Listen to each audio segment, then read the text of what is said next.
please. Okay.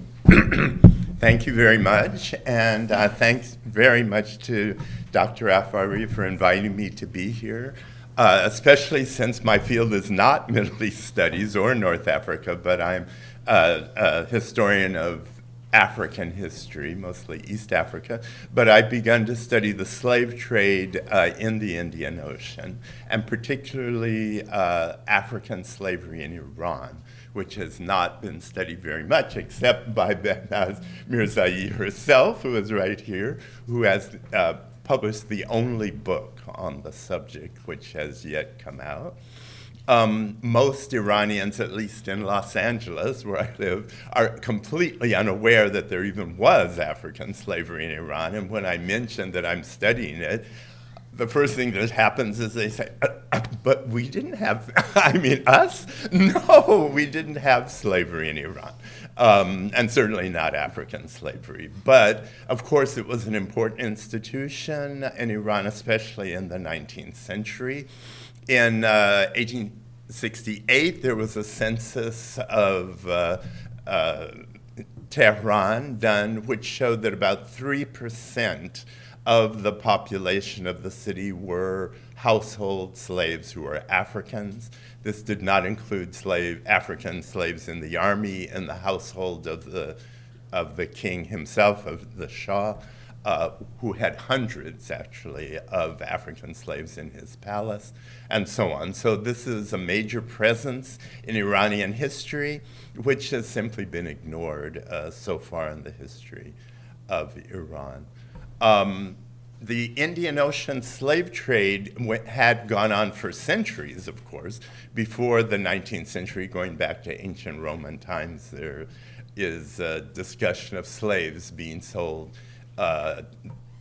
in this sea trade along the Indian Ocean crescent. In the 19th century, the estimates that we have, which are just guesses really, is that during that 100-year period, between 1 and 2 million African slaves were sold into the Indian Ocean trade. Most of them were sold first to Arab and Iranian ports. Many of them went into Iran from there, and then they may be sold on to India and Indonesia and even on to China. So it was a very significant trade.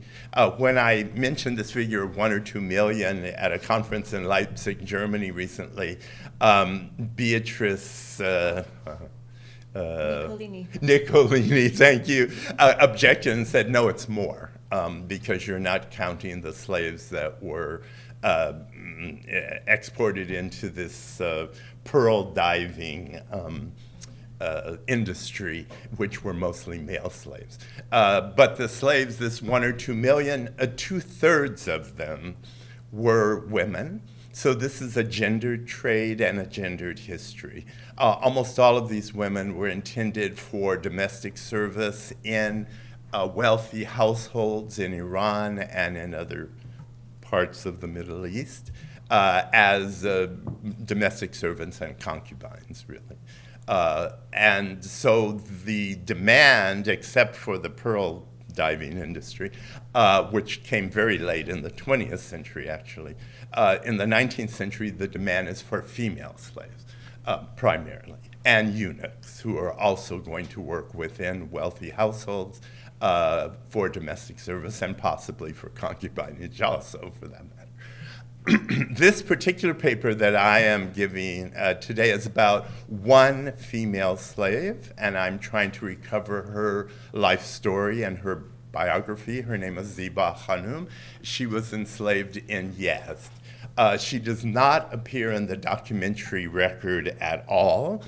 There would be no documents that would ever capture her life, but I was able to interview several descendants of hers, actually, members of her, well, her grandchildren and her great-grandchildren, actually, who have a memory of her life and remember her as their earliest ancestor. And so from those oral interviews, I was able to put together a little piece of Ziba Khanum's life, which I think is extremely important. that as historians we pay attention to individuals, particularly individual slaves, and try to recover their lives, mostly for their own sake, basically, but also to fill in the gaps of the history of Iran, to honor these people as human beings, to rescue them from anonymity, and to restore their human dignity, really, through history, which is what I'm trying to do. And I've located other individual slaves in Iran, in 19th century Iran, in an effort to do that.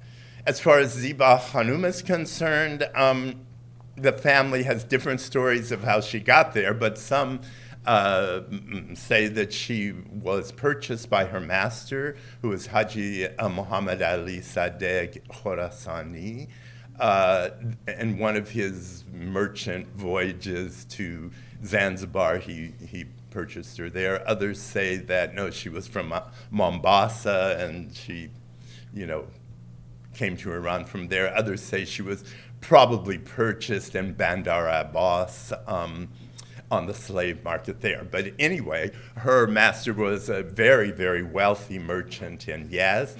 He returned to Yazd with her, and she entered his household there.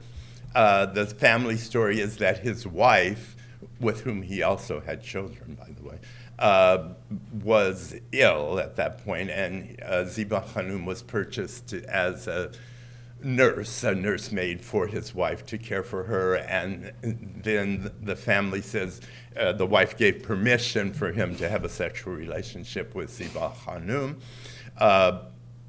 with whom he had one son eventually. I don't think the family is quite right about that. There would be no barrier whatsoever to a slave owner having sexual relations with his slave.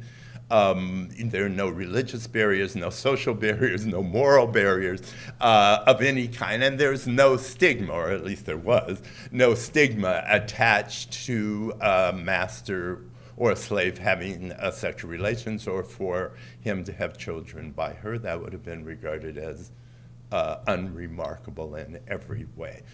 This relationship is regulated by Muslim law, the Sharia, and is recognized as a legal status. So eventually, Ziba Khanum did only have one son by her master, who was named Gholam Ali. I should say this name Ziba, which means beautiful in Persian, of course, was given to her by her master. Slaves were not given Muslim names or Arabic names generally, but were given Persian names as a way of integrating them into the household of a Persian family. So Ziba meaning beautiful, we can assume that Haji Muhammad Ali Sadegh Khorasani wanted to bring a beautiful African woman into his household, and so he purchased her and named her that. So this is an interesting story. Opening a parenthesis here, I certainly agree with all the other panelists that we cannot simply uncritically transfer Western categories of slavery and freedom into Iran and expect them to fit in any way.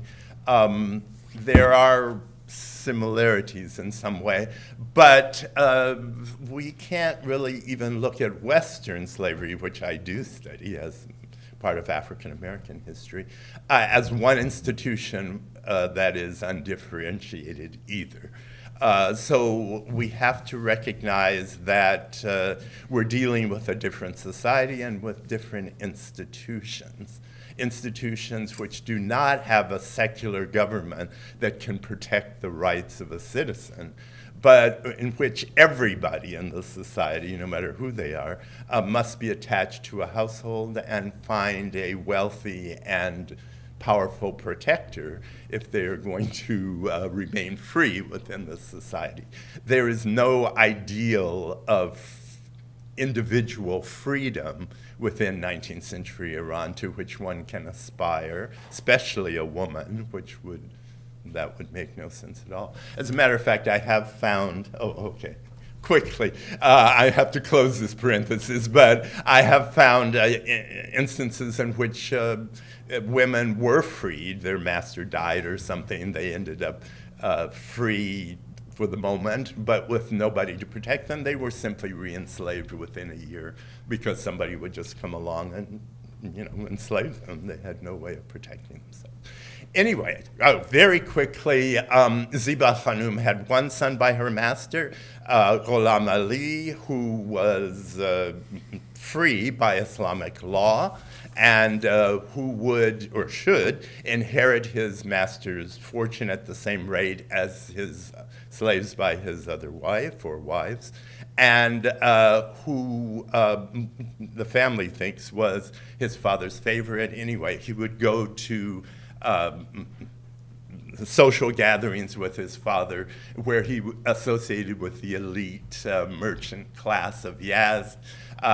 In these social gatherings, he heard Baha'is were present. He heard about the Baha'i religion, and he, as a matter of personal conviction, he didn't tell anybody at the time, became a Baha'i, and he did not tell his father this.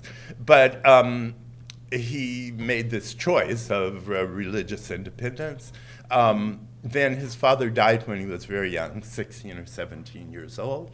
At that point, he should, according to the Sharia, have inherited some of his father's fortune, but he didn't. The Sharia was either ignored or manipulated at this point, so that Ghulam Ali ended up with nothing and possibly was in some danger. There may have been some family dispute or something. So at that point, he decided to leave Yazd and make a pilgrimage to Palestine, where he wanted to visit the prophet and founder of the Baha'i faith, Baha'u'llah. At this point, he told his mother that he was a Baha'i and that he was leaving and that he was going to Palestine. She supported this, actually, either because she thought he was in some danger or perhaps she herself had become a Baha'i. But anyway, she supported his idea of pilgrimage and gave him a jeweled skirt that her master had given her at some point in her enslavement. This skirt was embroidered with gold threads and had pearls and so on. It was extremely valuable. He was able to sell it in about 1890 for about 700 tumans, which was a very, very substantial amount of money at the time, and he left. He went to Palestine, he made his pilgrimage, met Baha'u'llah and so on, and at that point he was able to connect with his father's elite merchant sort of networks, and he went into partnership with one of the other Baha'is in Yazd and traveled to India, where he became very wealthy and successful. He then set up his own business in Bandar Abbas, where he became even more wealthy and successful, and eventually returned to Yazd. At that point, he took his mother back, into his household. Now, the important thing to recognize is that by Islamic law, because his mother was walad, she had a son by her master. Legally, she was free. But, she remained in the household of her master's surviving family and continued to perform the household duties that she had before. Okay, 1 minute. And the question of freedom and slavery was not really the issue here. More the issue is gender, actually, that she, as a woman, had no other household in which to live and no way to protect herself except to remain in the same condition that she had been before. Eventually, of course, she was taken into her son's household. Now she had a different status, a more, respected and important role to play in the household. But the opportunities that were available to her son even though he was Afro-Iranian and everybody knew his mother was a slave and so on. He was free too, but because he was male and he had his mother's money eventually, the opportunities of business and wealth and so on, that's it, were open to him and not open to her. Okay, that's it.